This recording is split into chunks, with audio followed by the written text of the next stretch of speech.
जय जय श्री राधे। आज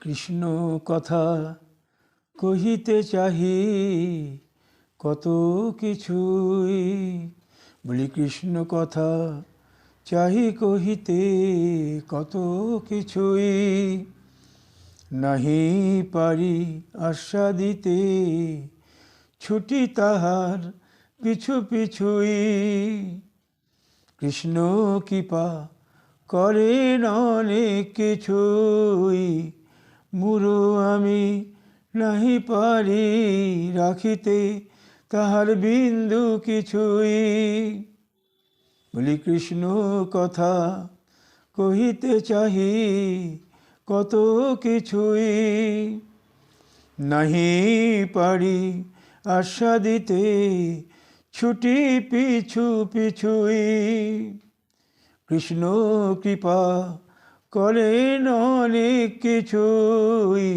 मुरो आमी नहीं पारी राखिते ताहार बिंदु किछुई। आज आमी किछु कृष्ण कथा आलोचना करब সেজন্যই আমি এটা করলাম। কৃষ্ণের কথা কিছু বলবো আজকে ইচ্ছা হলো যে কৃষ্ণদাস কবিরাজ গোস্বামী চৈতন্য চরিতামৃতে বললেন একলা ঈশ্বর কৃষ্ণ আর সব ভৃত্য। ইনিও বললেন परम ईश्वर कृष्ण स्वयं भगवान ताते बड़ो तार सम केह नहीं आन। कविराज गोस्वामी चरितामृते এটা বললেন। শাস্ত্রেও আমরা দেখেছি ঈশ্বর পরমকৃষ্ণ সচ্চিদানন্দ বিগ্রহ অনাদিরাদি গোবিন্দ সর্বকারণ কারণম এতে চাংশকলা পুণ্য ভগবান কৃষ্ণস্তু ভগবান স্বয়ং। ভগবান আপন গতিতেই তিনি চলমান, কারো বশীভূত নয় তিনি কৃষ্ণ।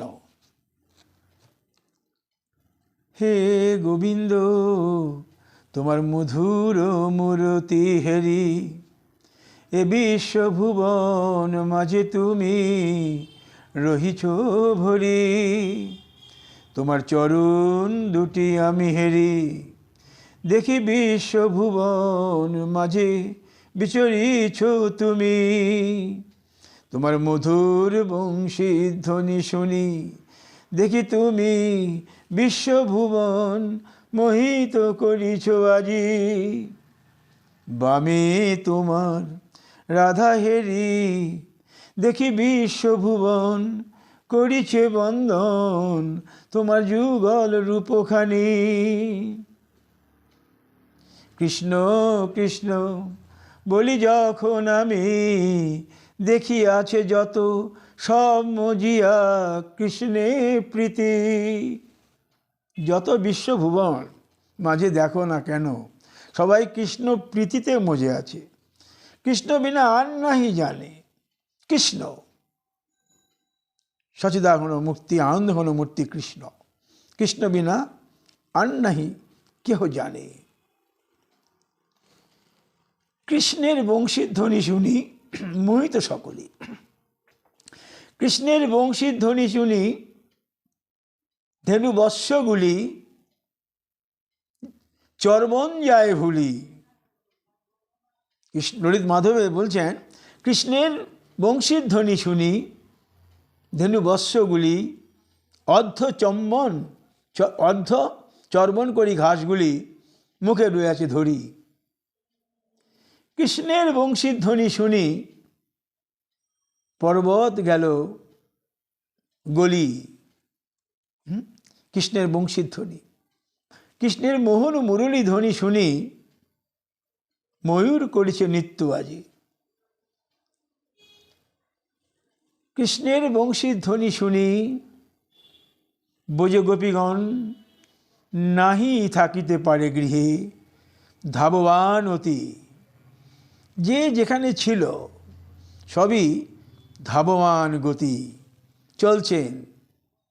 কেউ অর্ধ শৃঙ্গারে, কেউ অর্ধ বসনে, কেউ অর্ধ আহারে, যে যেমন ছিল।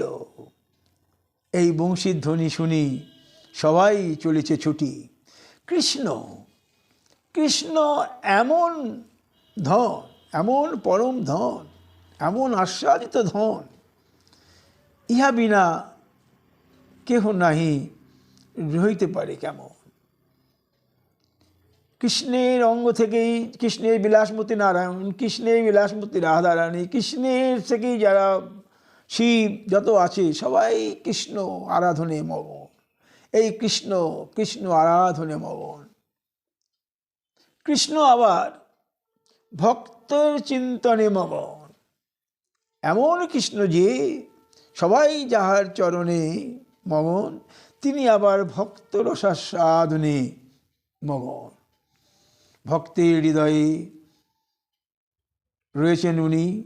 ভক্তের প্রত্যেকটি ভক্তের হৃদয়, আমরা তো কৃষ্ণের স্বরূপ অংশ, চিত অংশ, তাহলে আমাদের তো হৃদয়ে গোবিন্দ সবসময় আছেন। আমরা কৃষ্ণ বিমুখ বহির্মুখ, কৃষ্ণ বিমুখ বহির্মুখ, তো আমাদের অন্তরে তো উনি বসে আছেন সবসময়। উনি আমাদের মঙ্গল চিন্তা করেন। কৃষ্ণ কিন্তু ভক্তের অন্তরে বলেছেন কৃষ্ণ নারদ, নাহং বসতি বৈকুণ্ঠে যোগিনাং হৃদয়ে নচ মদ্ভক্তা যত্র গায়ন্তি তত্র তিষ্ঠামি নারদ। আমার ভক্ত যেখানে আছে আমি সেখানেই থাকতে চাই। এত ভক্তবৎসল প্রিয় গোবিন্দ, কিন্তু আমরা সেই গোবিন্দের বিমুখ, গোবিন্দ থেকে দূরে চলে আসছি। বলি আমি, হে গোবিন্দ তোমার নয়নে নয়ন মেলাই যখন, মনটি আমার আনন্দে ভরে তখন। হৃদয় মাঝে রসেরও আস্বাদন, হই আমি পুলকিত কেমন। মধুর ভাবনায় হই আমি মগন, তব চরণ দুটি দিও মোরে দর্শন। কৃষ্ণ ভক্তের বৎসল, ভক্তের দিকে উনি সবসময় আছেন। আমরা কৃষ্ণ বহির্মুখ, এমন কৃষ্ণ বহির্মুখ যে তাকে ভুলে আমরা, যার কাছে আমাদের নারী সম্পর্ক, তাকেই ভুলে থাকি সবসময়। কৃষ্ণ বলছেন, যো যো জাং জাং তনু ভক্ত শ্রদ্ধায়া উচ্চি তুমি সতী তস্য অচলাং, তস্য তস্য অচলাং, হ্যাঁ, তস্য তস্য অচলাং শ্রদ্ধাং তামেব বিদুদান দয়ম। যে জীবাত্মা স্বরূপ আমি বিরাজ করি, আমি সমস্ত জীবাত্মা স্বরূপ আমি তাদের হৃদয়ে বিরাজ করি। যো যো জাং জাং পরমাত্মা আমি সকলের হৃদয়ে বিরাজ করি। যখনই কেউ দেবতাগণের পূজা করতে ইচ্ছা করে, আমি তাদের হৃদয়ে শ্রদ্ধা অনুযায়ী সেই স্থানে আমি তাদের বিধান করি। দেখুন, উনি, আমরা ওখান থেকে এসেছি, আমরা ওখানে যাব, এই আমাদের কর্তব্য, এই আমাদের আরাধনা, এই আমাদের সংকল্প, এই আমাদের প্রতিশ্রুতি। আমরা তো যখন এখানে জন্ম নিলাম, প্রতিশ্রুতি ছিল, যখন আমরা গর্ভে যন্ত্রণায় ছটফট করছি, হে গোবিন্দ এই কৃমিকীট, এই রকম নোংরা জায়গার মধ্যে আমি আছি, আমাকে মুক্ত করে দাও, আমি কিন্তু জন্মগ্রহণ করে তোমার শরণাপন্ন হব। এই প্রতিশ্রুতি তো আমাদের ছিল। মধুসূদন স্তোত্রখানি যখন দেখবেন পাবেন। তো এই যে আমাদের ছিল, সেটি আমরা গেলাম ভুলে গেলাম। তো গোবিন্দ আমাদের ভুলেননি, তিনি আমাদের অন্তরে বসে আছেন। বলছেন, যো যো জাং জাং তনুং ভক্ত শ্রদ্ধা অচ্যুতমিচ্ছামি অচ্যুতমিচ্ছতি তস্য তস্য অচলাং শ্রদ্ধাং তামে ববিদানম। আমি তাদের অচল তাদের হৃদয়ে বসে থেকে তারা যে যা করতে চায় আমি তাই করাই। আমরা ভেতরে বসে কিছু সাময়িক পাবার আশায় দেবদেবীর চরণ ধরি, বিদ্যা লাভ করবো ওর জন্যে সরস্বতী চরণ ধরি, অর্থ লাভের জন্যে লক্ষ্মীর চরণ ধরি।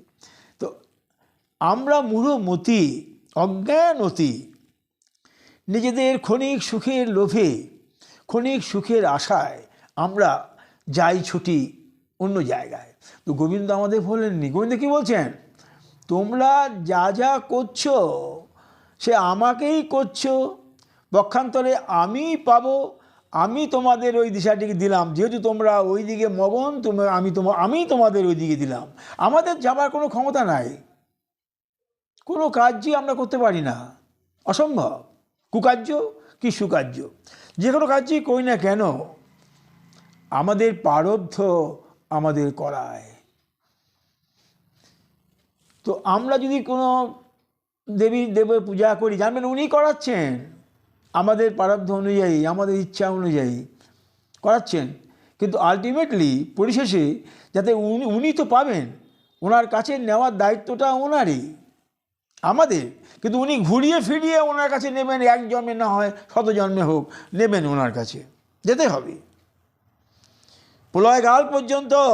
এই এই এই যে আমাদের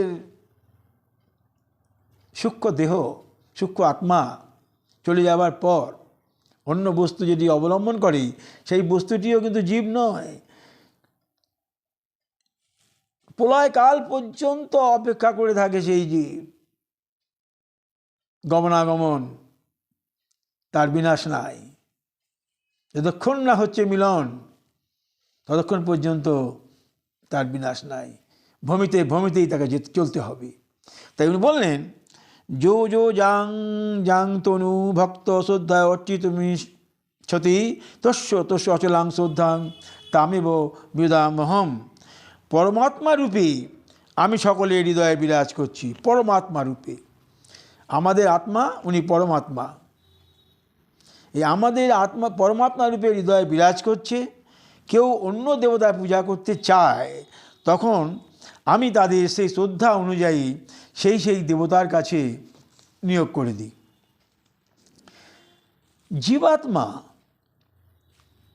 বা দেবতা উভয়ই গোবিন্দের পূজা করছে। কিন্তু দেখুন, আমরা শিব পূজা করছি, শিব কিন্তু গোবিন্দের পূজা করছে। তাহলে যে শিব পূজা করছে জীবাত্মা, যাকে ধরেছে শিব, তো দুজনেই কিন্তু গোবিন্দের সেবা করছে, পূজা করছে। আমি দুর্গা পূজা করছি, তো দুর্গা ওই রাধার অর্চনা করছে, কারণ রাধা তার অংশী।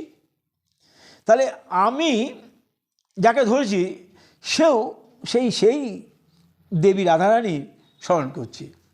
আমরা মূঢ়মতি, সেই জন্যই আমরা বুঝতে পারি না। বুঝতে না পেরে আমরা ধীরে ধীরে যখন মনটা হবে, তখন কিন্তু আবার সেই জায়গাতেই গোবিন্দ নিয়ে যাবেন। তো এই যে মহৎগণ বলেন, একেলা ঈশ্বর কৃষ্ণ আর সব ভৃত্য, কত মধুর আস্বাদন। এই জন্য জন্মিত পরমেশ্বর কৃষ্ণ স্বয়ং ভগবান, তাতে বড় তাতে সম কেউ বা নাই আন।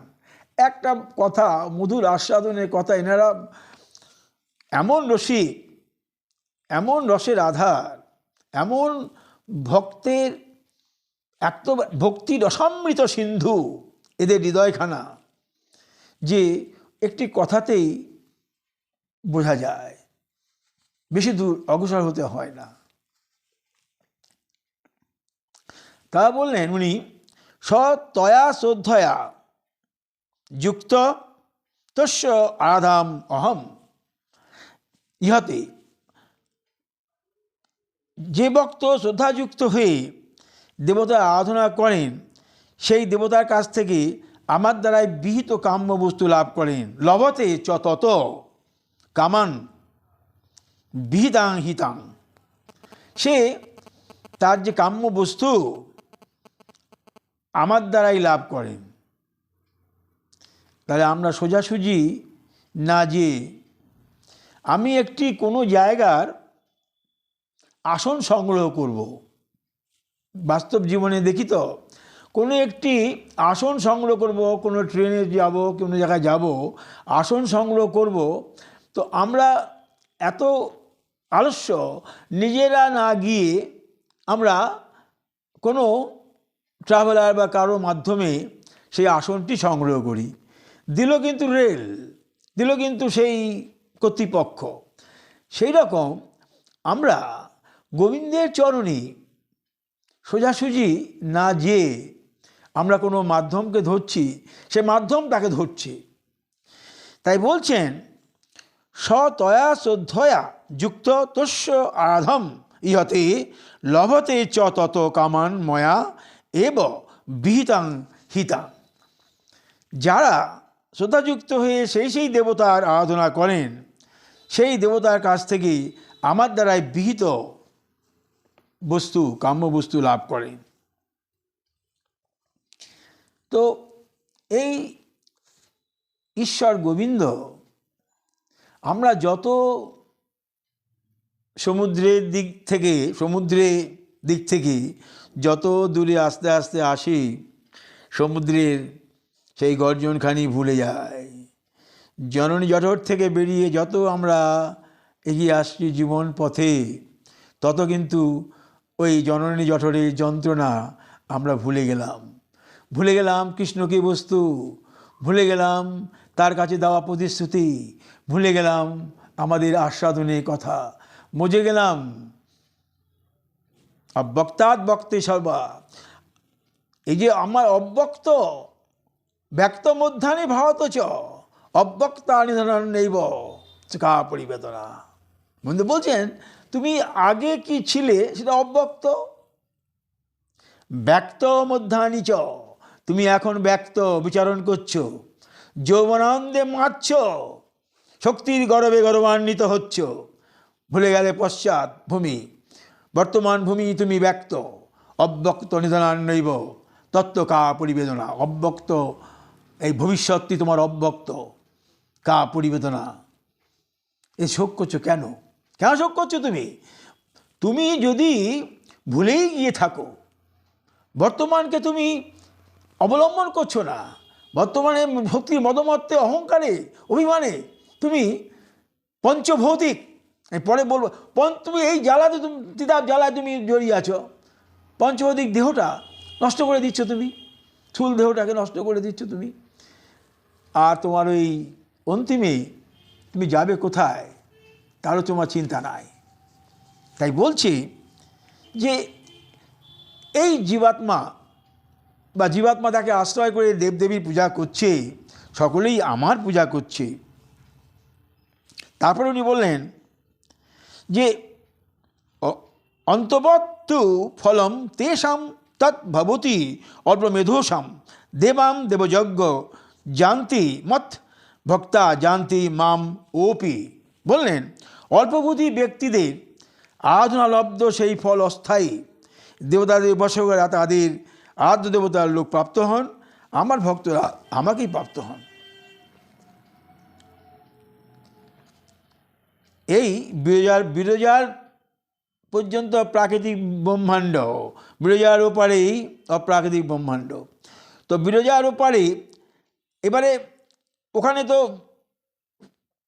ধাম রয়েছেন, মহেশ ধাম, দেবী ধাম, অনন্ত বৈকুণ্ঠ ধাম, একটা দুটো নয়, অনন্ত বৈকুণ্ঠ, বৈকুণ্ঠ অনন্ত।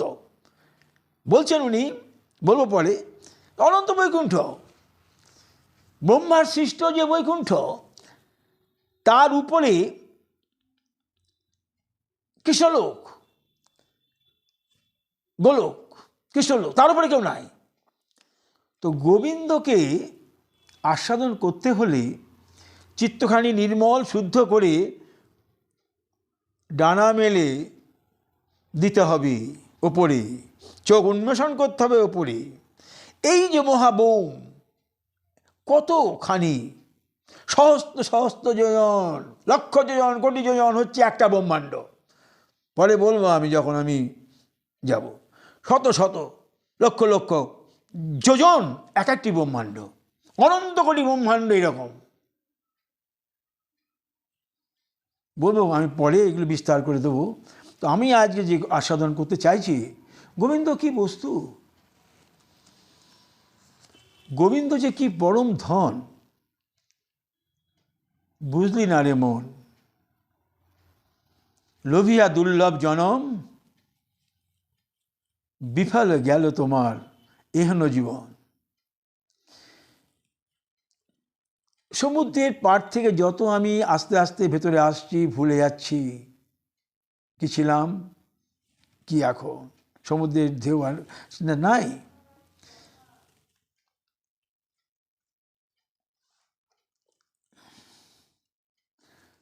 বলি চলার পথে কভু নাহি যাই ভুলে, হৃদয়ের মাঝে চরণ দুটি রাখিয়াছি ধরে। জীবন স্রোতে যতই যাই ভেসে, উজানে তব চরণে আসিব ফিরে। রাধারানীর চরণ ধরে যাইব কুঞ্জের দ্বারে, মনের কথা যত নিবেদিব চরণে। রাধা কৃপা বরশিবে যবে, দর্শিব কৃষ্ণ লীলা অন্তর মাঝে। আমরা যত দূরে চলে আসছি তত ভুলে যাচ্ছি। যে বললেন উনি, অল্পবুদ্ধি ব্যক্তিদের আরাধনালব্ধ সেই ফল অস্থায়ী, দেবতাদের উপাসকেরা তাদের আরাধ্য দেবলোক প্রাপ্ত হয়, আমার ভক্তরা আমাকেই প্রাপ্ত হয়। অন্তবত্তু ফলং তেষাং তৎ ভবতি অল্প মেধুষাম, দেবান দেবযজ্ঞ জানতি মদ্ভক্তা জানতি মামপি। আমার ভক্তা আমাকেই পায়। তো এত করে উনি বলছেন যে আমি ভক্তের হৃদয়ে বাস করি, ভক্তকে আমি অনুপ্রাণিত, ভক্ত তার গতিবিধি আচরণবিধি তার অন্তরের কথাগুলি আস্বাদন করি। আমি সেই ভক্তকে তার অভিষ্পিত বস্তু পাওয়ার জন্য দেখিয়ে দিই। অল্প বুদ্ধি মেদৌসাম, তারা অল্প বুদ্ধি, ক্ষণিক আস্বাদনের প্রীতি, তাদের মহামূল্যবান যে পরম আস্বাদনে তাদের প্রীতি নাই, আমি তাদের সেই রাস্তায় দিয়ে দিলাম। তাহলে যারা যথার্থ পরমার্থ চিন্তা করেন তারা ভগবত ধামে ফিরে যেতে চান, গোলক ফিরে যেতে চান। পাবেন কি না পাবেন সে প্রশ্ন পড়ে, কিন্তু মনের চাওয়াটা আমার চাইতে কি দোষ আছে? আমি নিষ্কামভাবেই তো চাইছি, আমি আত্মসুখের তো জন্য চাইছি না। আমি চাইছি কৃষ্ণচরণ সেবন। ইহলোকে কৃষ্ণচরণ সেবা করছি, পরলোকেও যাতে আমি কৃষ্ণচরণ সেবা করতে পারি, আমার নিজের হৃদয় সিংহাসনটা সেই মতনই আমি প্রস্তুত করার প্রয়াস করছি। তো অন্যায় তো করছি না, সবাই করেন, সব ভক্তরাই যারা বৈষ্ণব। কতটা পাবেন নির্ভর করছেন আমার গোবিন্দের উপরে, আমার পারধ্যের উপরে, আমার কর্মফলের উপরে। তো তাই বলছেন এই অল্প বুদ্ধি ব্যক্তিরা, অল্প মেধৌসাম যারা, তারা এই নিজের কাম্য বস্তু, অল্প বুদ্ধি কাম্য বস্তু পাওয়ার জন্যে সেই দেবতাকে ধরে সেই ধামে যাবার প্রয়াস করে। তা তো শিবধামে যাবে শিব পূজা করলে, ব্রহ্মরা ব্রহ্মধামে যাবেন, ব্রহ্মের কাছে যাবেন। কিন্তু গোবিন্দের কাছে যেতে গেলে যার উপরে আর কেউ নাই, সেই পরম আস্বাদ্য বস্তু, আমার সাধ্য বস্তু, তাকে পেতে গেলে পারি তো এইভাবে হবে না। তার প্রতি নিষ্কামভাবে মনোপ্রাণ সংযোজন করতে হবে। রাধারানীর চরণ ধরে যাইব কুঞ্জের দ্বারে, মনের যত কথা নিবেদিব চরণে। রাধা কৃপা বরসে যবে, দর্শিব কৃষ্ণলীলা অন্তরে। যত আমি দূরে সরে যাব তত আমি ভুলে যাব, গোবিন্দের চরণ ভুলে যাব। চলার পথে কভু নাহি যাই ভুলে, হৃদয় মাঝে তব চরণ দুটি রাখিব ধরে। জীবন স্রোতে যতই যাই ভেসে, উজানে তব চরণে আসিব ফিরে। আসতেই হবে চরণে, যতই তুমি জীবন স্রোতে ভেসে যাও, উজানে ফিরে আসতেই হবে। এই জন্মে আসো, নরকে ভোগ করে আবার আসো, উজানে আসতেই হবে গোবিন্দের চরণে, উপায় নাই। তো কাজেই কেন না ভজিব আমি কৃষ্ণের চরণ, এত দুর্লভ ধন কেন না আস্বাদিব আমি এখন।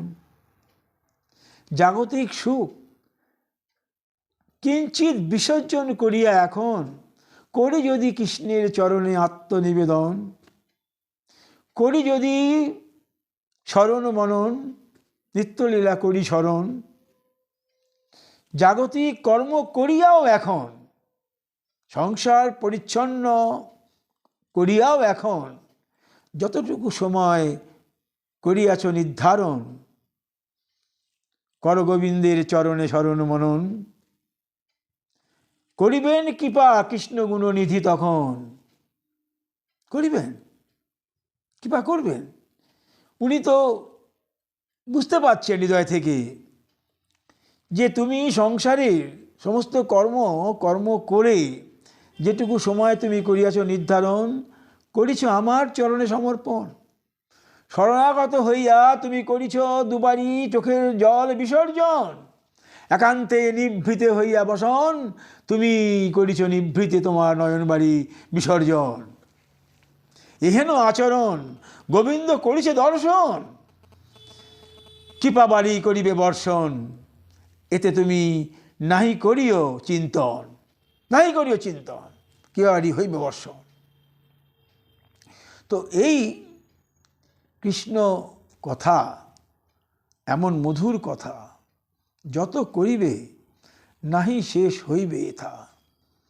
সময় যাইবে বহি মনটি রহিবে পড়ি, রাধা কৃষ্ণের চরণটি ধরি, আস্বাদনে রহিবে মাতি, হতেই হবে। এই হলো কৃষ্ণ কথা। কৃষ্ণ কথা যদি রাধা সুধায়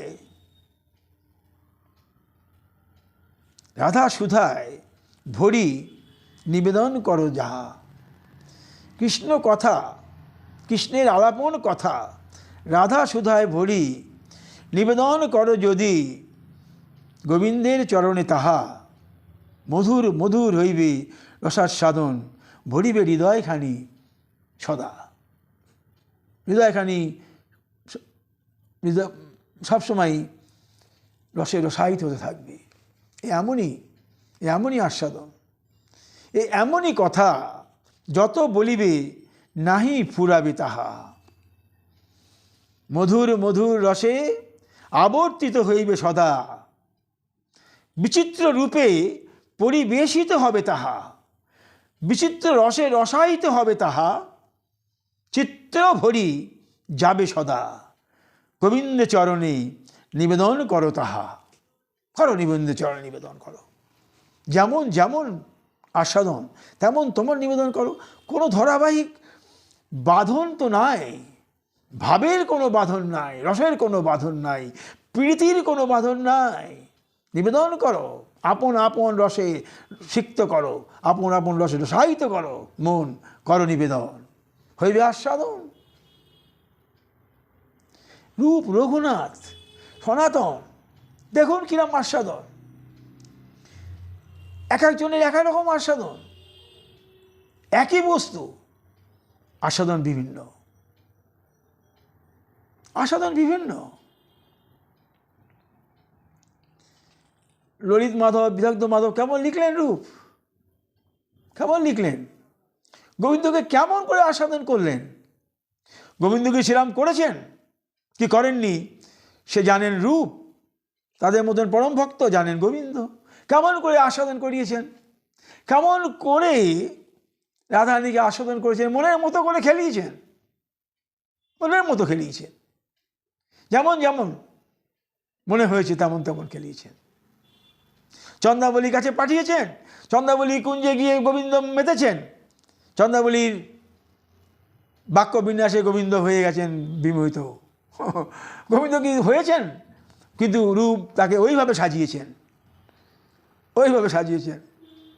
হে চন্দ্রাবলী, তুমি বিনা আমি আর নাই, আমি আর বাঁচতে পারবো না।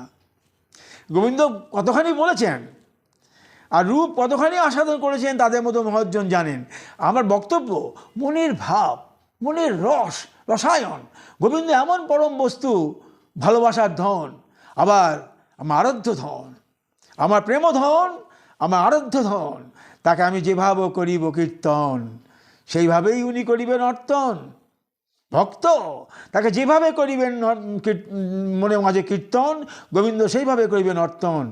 রাধা কৃষ্ণ মধুর আস্বাদন, হৃদয় মাঝে রসবন্যা বহিবে তখন, রসের বন্যা বহিবে তখন। তো এই যে আস্বাদন, কোনো বাঁধন আছে কি? এ কোনো নিয়মের বাঁধনে বেঁধে দিলাম যে এই বাঁধনে চলো, চলে না। আমি যত গ্রন্থ দেখেছি নিয়মের বাঁধন মানেনি তারা। কি ভাব, কি রসায়ন, কি আনন্দের আস্বাদন, মধুর মধুর সুরে তারা গাইছে তখন। কি ভাবনা, কি চিন্তন, চিন্তা করা যায় না।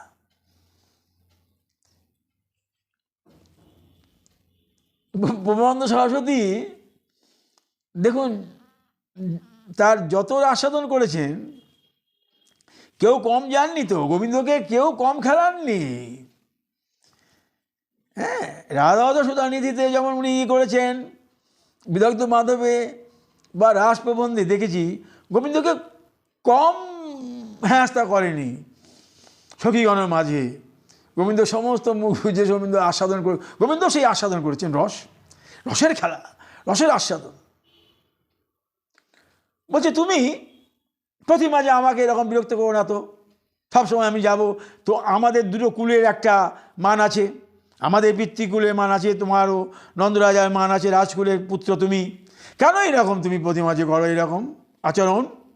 গোবিন্দ কিন্তু সেই সব শুনছে।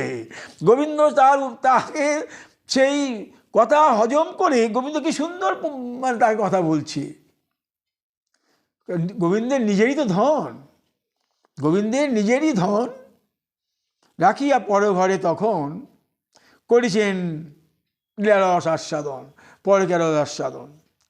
তো এই আস্বাদনটা মহৎ ভক্তের হৃদয়ের রসাস্বাদনে পরিবেশিত, পরিশোধিত, পরিমার্জিত, পরিবর্ধিত, যত দেখছেন আরও পরিবর্ধিত হতে থাকবে, এর কোনো শেষ নেই।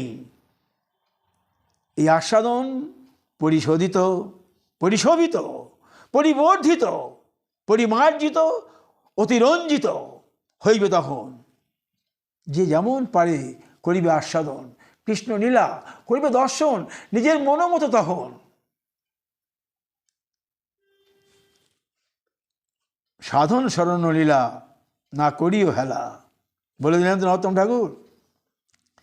তো সাধন শরণ লীলা, ওই যে গ্রন্থ মাঝে করিয়াছে খেলা, সেই একই খেলায় ছন্দে চলেছি আমরা। রাধারানী 64 দ্বন্দ্বের লীলা, 32 দণ্ড, 32 দ্বন্দ্বের লীলা, সকাল থেকে সকাল পর্যন্ত লীলা স্মরণ তো আমরা করব। এই যে কুসুম যুদ্ধ কল্পনা, পুষ্পকেলি কুসুম যুদ্ধ, এই যে রাস উনি করেছেন, দুই সখী এক কৃষ্ণ রাস করেছেন। এই মধুর রাসের যে কল্পনা নয়ন, আমি মধুর রূপে করিতে পারি আস্বাদন, বিচিত্র রূপে করিতে পারি আস্বাদন, নাই আছে কোনো বারণ। রাসের ছন্দে, রাসের ছন্দে, রাধার নূপুর ছন্দে, গোপিকাদের নূপুর ছন্দে আমার হৃদয়ে তরঙ্গে ভাসিবে যখন, আমি সেই মতো করিব আস্বাদন। পরিশোভিত, পরিমার্জিত হইবে তখন কৃষ্ণের বংশীর ধ্বনি শুনিব তখন আমি, কৃষ্ণের বংশীর ধ্বনি শুনিব আমি, হৃদয়ে কর্ণে প্রবেশিবে তখন। মধুর মধুর আস্বাদনে আমি ভাসিব তখন, নিবে দিব রসই দিব আমি, মধুর রসের আস্বাদন, নাই কোনো বারণ। বিধিবদ্ধ ফর্মুলা নাই এখানে। উনি করেছেন রাস, গোপীসনে রাস করেছেন, বংশী বাদন করেছেন, রাস থেকে অন্তর্হিত হয়েছেন, আবার সেই রাধারানীকে কাঁধে নিয়েছেন, আবার গেছেন, আবার অভিমান হওয়ার পরে নামিয়ে দিয়েছেন। সখীরা অন্বেষণ করতে করতে গেছেন, রাধারানীর পদচিহ্ন অনুসরণ করতে করতে গেছেন, অনুমান করেছেন এখানেই কৃষ্ণ, আবার পেয়েছেন। এই যে আস্বাদন, একে আমি বিভিন্নভাবে করিতে পারি রসায়ন, নাহি কোনো বারণ। মধুর রসের আস্বাদন যে যেমন পারে করুণ আস্বাদন, জীবনাবধি করুণ আস্বাদন, নাহি কোনো সময়ের নিবারণ, কোনো কিছু বারণ নাই। এক একটা ভক্তের হস্তে, এক একটা হৃদয়ের পাত্রে, রসপাত্রে হইবে পরিবেশিত কত মধুর হইবে আস্বাদন, মধুর সুরে হইবে আস্বাদন।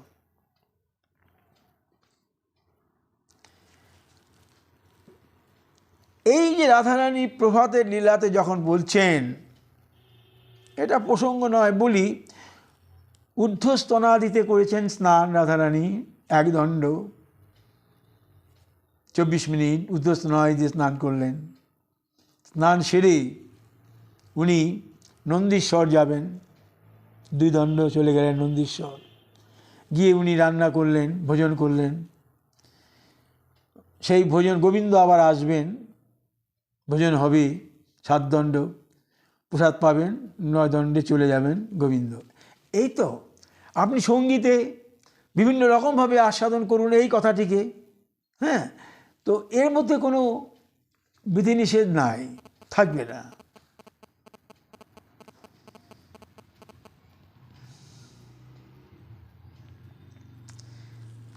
এই যে কৃষ্ণ কথা, আমার বলার উদ্দেশ্য, কৃষ্ণ কথা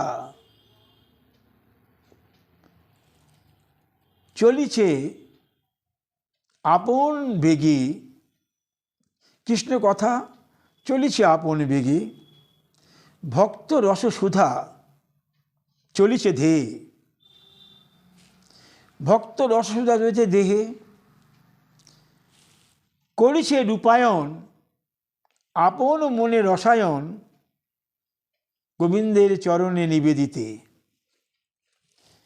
গোবিন্দের চরণে নিবেদিতে এমন মধুর আস্বাদন দেখি গোবিন্দ হাসিবেন, গোবিন্দ হাসিবেন মধুর হরষে। মোর ভক্তা করিছে নিবেদন কত সরসে, মোর ভক্তা করিছে নিবেদন কত সরসে, আপন মনে মধুর রসের আস্বাদনে, কেন নাহি আমি আস্বাদিব তাহারে। গোবিন্দ, এই তো আমি বললাম, তো গোবিন্দ কেন নাহি আস্বাদিবি তাহারে। তো মনের যে কথা, মনের যে রসসুধা, করো নিবেদন, করো নিবেদন, লেপিয়া আপন মনসুধা। লক্ষ্য রাখতে হবে কোনটা, বিধিভঙ্গ না করিও তথা। ওই যে তোমার 32 দণ্ড, সেই 32 দণ্ডকে রেখে আমি লিখছি, 32 দণ্ডকে লিখে তুমি আপন মনে কীর্তন করে তুমি করো সেটা। যদি বেঁচে থাকি, যদি সময় দেন, কীর্তন করে করে এই রসসুধা নিবেদন করা যায়। কই বাধা নাই তো, কেউ বলে দেয়নি এভাবে হবে না। ওই যে তোমার ফর্মুলাটি আছে, এই দণ্ড এই দণ্ডে রাধারানী, এই দণ্ডে এই দণ্ডে রাধারানী করেছে, সেইটিকে অবলম্বন করে আমি যদি নিবেদন করি, মধুর রসে আস্বাদন, গোবিন্দ মধুর হরসে চাহিয়া দেখিবে, মোর ভক্তা করিছে নিবেদন আপন হৃদয় সরসে। সুতরাং কৃষ্ণ কথা, এই মধুর কথা আমি আজকে আস্বাদন করলাম। এই কারণে আমি আগামী দিন কৃষ্ণের, আমি ওই চতুশ্লোকী ভাগবত, ব্রহ্মাকে যে উপদেশ করেছেন গোবিন্দ, ঈশ্বর পরমকৃষ্ণ গোবিন্দ, সেইটি করার জন্যই আজই আমি এই ভূমিকাটা দিলাম। কৃষ্ণ কী বস্তু, কৃষ্ণ কি রসের আধার, ব্রহ্মা, আমি আরেকটু বলে যাই, ব্রহ্মা যত বৈষ্ণব দেখছি আমরা সবার চেয়ে শ্রেষ্ঠ বলেই উনি ব্রহ্মা পদ পেয়েছেন। ব্রহ্মা পদটা পার্মানেন্ট পদ নয়, যাবে আসবে। ব্রহ্মা, ইন্দ্র যাবে আসবে, এ কোনো পার্মানেন্ট পদ নয়। ব্রহ্মা শুধু এক ব্রহ্মা নয়, অনন্ত কোটি ব্রহ্মা, অনন্ত কোটি ব্রহ্মাণ্ডে এই চারি মুখ ব্রহ্মা নয়, সহস্র কোটি মুখ ব্রহ্মা আছেন। ভাগবতে পাবেন সহস্র কোটি ব্রহ্মা। ব্রহ্মা একদিন গিয়ে বলল, আজ আমার বিষয়বস্তু নয়, ব্রহ্মা একদিন গিয়ে বলল, গোলকে গিয়ে বলছেন যে দাঁড়িয়ে বলছেন, জয় বিজয় তখন ছিল, জয় বিজয় অভিশাপ পেল কেন সে ঘটনা আছে। গিয়ে বলছেন, বলো তোমার প্রভুকে, চতুর্মুখ ব্রহ্মা এসছেন। তার ব্রহ্মার মনের অহংকার ছিল, তারপর চতুর্মুখ ব্রহ্মা এসছেন। তো গোবিন্দ তো কোনো অহংকার রাখবেন না, অহংকার ভাঙবেনই। তো গোবিন্দ বললেন, ঠিক আছে, কোন ব্রহ্মা? তো গোবিন্দ তখন কি করলেন, বসে আছেন, ব্রহ্মা গেছেন, কোন ব্রহ্মা? তখন ওখানে দেখছেন, ব্রহ্মা গিয়ে ঢুকে দেখছেন, চতুর্মুখ তো নিয়ে উনি গেছেন, সহস্র কোটি মুখ ব্রহ্মা বসে আছে। একটা দুটো নয়, অনেক ব্রহ্মা বসে আছে। তাহলে গোবিন্দ কারো অহংকারটি রাখেন না, মনে রাখবেন। অভিমান, অহংকারটি বর্জন করতে হবে। আত্মাভিমান ভজনের পরিপন্থী। দেখুন, আমি পরমার্থ ধন চাইব, হ্যাঁ, আর এই জীবার্থ ধন, অহংকার আমাকে ধরবে হয় কখনো? আমি পরমার্থ ধনের দিকে যাব, আর এই জীব জগতের যে পচা গলা কাম, ক্রোধ, লোভ, মোহ, মদ, মাৎসর্য আমাকে বশ করে থাকবে হয়? দুটো বিপরীত মুখ কখনো হয়? হয় না। পরমার্থ ধন যখন আপনি চাইছেন, এই জীবার্থ যত ধন পিছনে ফেলে যেতে হবে আপনাকে, মায়ার আবরণটি ছেড়ে যেতে হবে আপনাকে। মায়া যদি থেকে থাকে, বিন্দু মাত্র মায়া যদি ভেতরে থেকে থাকে, বিন্দু মাত্র যদি অহৈতুকী ভক্তি যদি না থাকে, তাহলে কিন্তু এই পথে আসবেন না, এ কামনা করতে যাবেন না, ভুল কামনা। অহৈতুকী ভক্তি যদি হৃদয়খানি আসনটি জুড়ে থাকে, তবেই এই পরমার্থ ধনের দিকে তাকাবেন। না হলে ওই জীবার্থ জাগতিক জগতের যে পচাগলা অর্থ, তার দিকে যদি মন পড়ে থাকে, মায়ার আবরণে যদি পশ্চাদে পড়ে থাকে, তাহলে এই পরমার্থ ধন লাভ করা যায় না।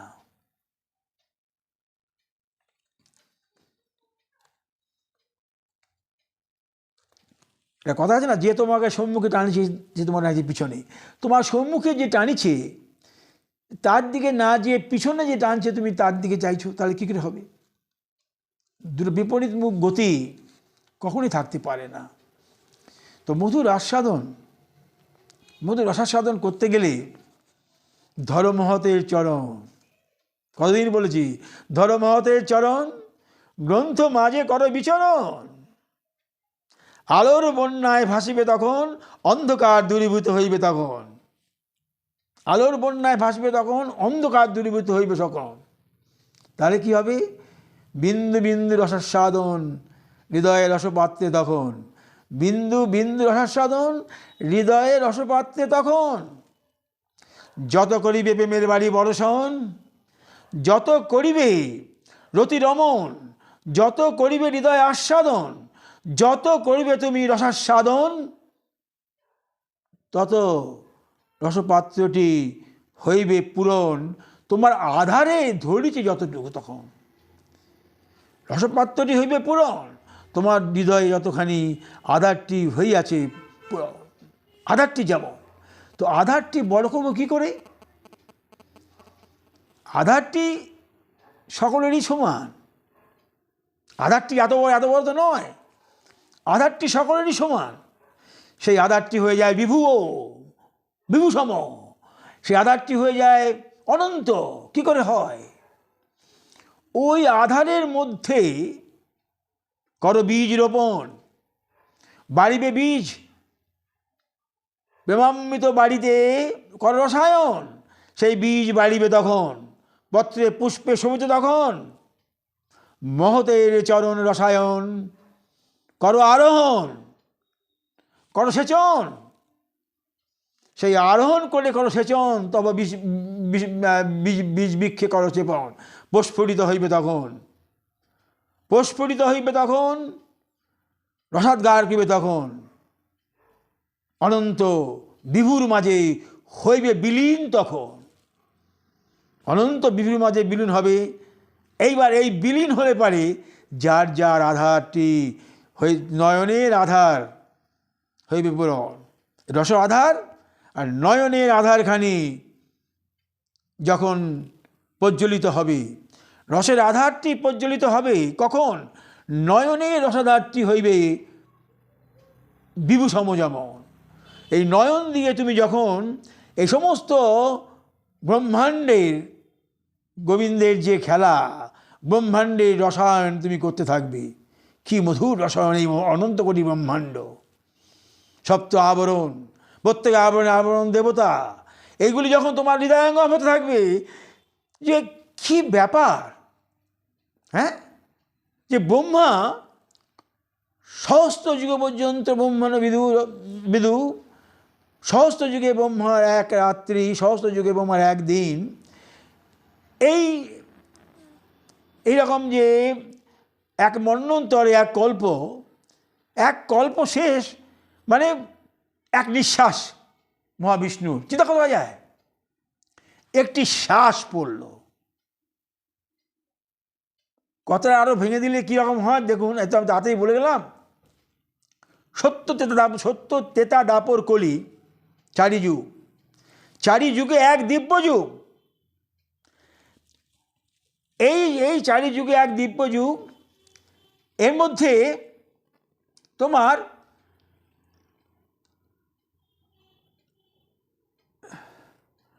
17,000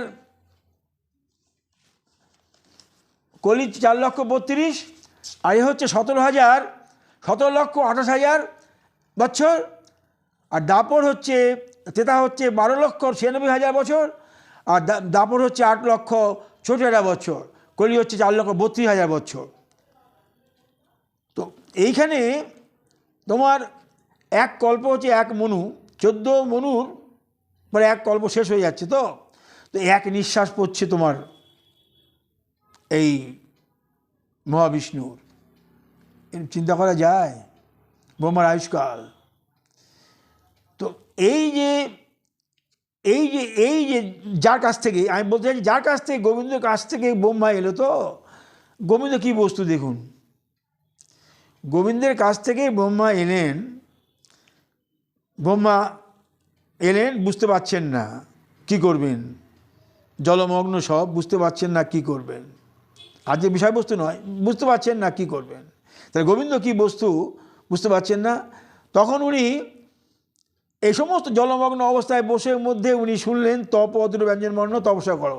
তপস্যা করতে করতে উনি ওই নালপদ্মের মধ্যে থেকে নিচে যাচ্ছেন, অনন্ত কিছু বুঝতে পারছেন না, ধ্যান করলেন এক কল্প কাল নির্বিকল্প। এটু বলার জন্য এটা বললাম, যত দেবর্ষি আছে সবার চেয়ে হচ্ছেন শ্রেষ্ঠ এই নারদ, এই ব্রহ্মা, তাই ব্রহ্মা পদ পেয়েছেন। তো এত সাধনা করেছেন গোবিন্দের ব্রহ্মা, সেই ব্রহ্মা অহংকারটি উনি তার খণ্ডন করে দিলেন। অহংকার, আমি বলতে গিয়ে অহংকারটি গোবিন্দ কখনোই ক্ষমা করেন না। রাসেও দেখবেন যেইমাত্র গোবিন্দের অহংকার হলো যে আমি কৃষ্ণ আমাদের কাঁধে করে নিয়ে যাচ্ছে, সেই মাত্রই গোবিন্দ ওখান থেকে অন্তর্ধান হয়ে গেল। অহংকার কখনো উনি বর্জন করবেন না। উনি প্রেমের ভিখারি, গোবিন্দ প্রেম রসের ভিখারি।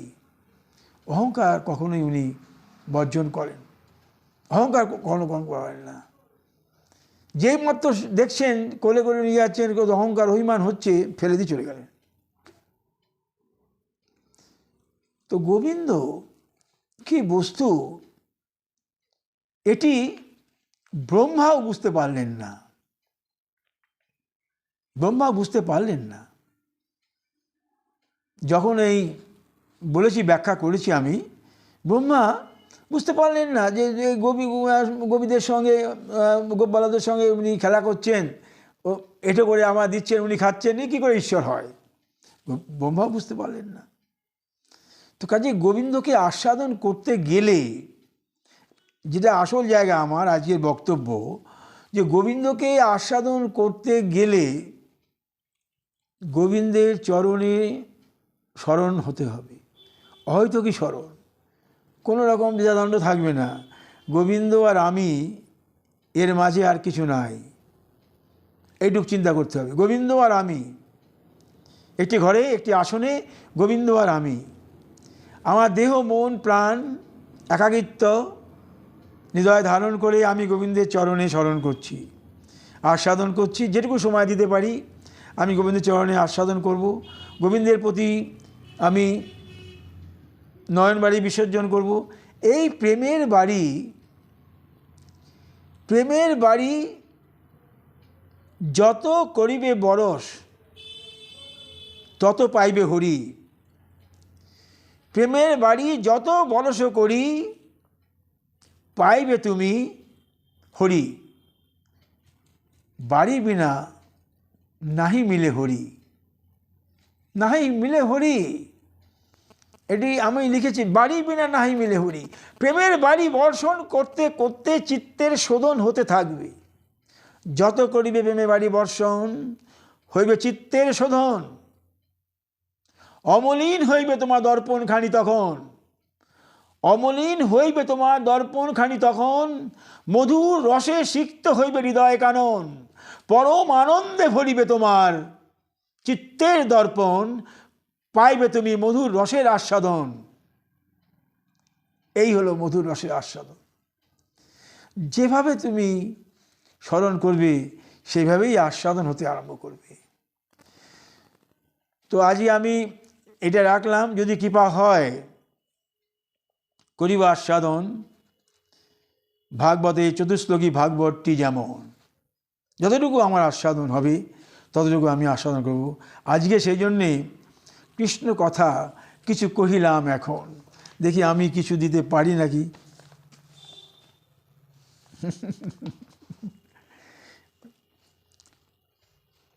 বলি দেবার মতো নাহি কিছু আছে আমার, দুফোঁটা চোখের বাড়ি ঝরে যেন চরণে তোমার। হৃদয়ের বীণাখানি গাহিছে এবার মধুর সুরে চরণ দুটি ধরিয়া তোমার। দিবস রজনী ভাসি যায় যেন ভক্তি ধারায়, শয়নে স্বপনে দিন জাগরণে রাধা চরণ সুধায়। আজ এই পর্যন্ত রাখি। জয় জয় শ্রী রাধে শ্যাম।